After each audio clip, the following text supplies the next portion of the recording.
ఏంటి కేదార్నాథ్ ఆలయంలో మనం పూజించేది శివుణ్ణి కాదా? ఆయన రూపంలో ఒక భాగాన్ని మాత్రమేనా? సాధారణంగా మీరు ఏ ఆలయానికి వెళ్ళినా ఆ పరమశివుడు లింగ రూపంలో దర్శనమిస్తాడు. కానీ ఈ కేదార్నాథ్లో మాత్రం ఒక రాయి రూపంలో దర్శనమిస్తారు. ఇలా ఎందుకని ఎప్పుడైనా ఆలోచించారా? పురాణాల ప్రకారం పాండవులు మహాభారత యుద్ధంలో తమ బంధువుల్ని చంపడం వల్ల ఆ పాప విమోచన కోసము శివుణ్ణి దర్శించుకోవడానికి వస్తారు.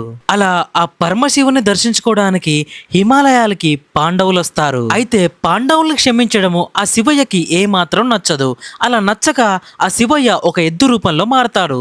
అలా ఎద్దు రూపంలోకి మారిపోయిన శివయ్యని పాండవుల్లో ఒకరైన భీముడు గుర్తిస్తాడు. అలా గుర్తించిన వెంటనే శివుడు ఉన్న ప్లేస్ లోనే భూమిలోకి మాయమవడానికి ప్రయత్నిస్తాడు. కరెక్ట్ గా ఇదే టైంలో ఆ భీముడు వచ్చి ఆ ఎద్దు మూపురం వెనక భాగాన్ని పట్టుకుంటాడు. అలా పట్టుకున్నప్పుడు ఆ ఎద్దు శరీర భాగాలు 5 ప్రదేశాల్లో ప్రత్యక్షమవుతాయి.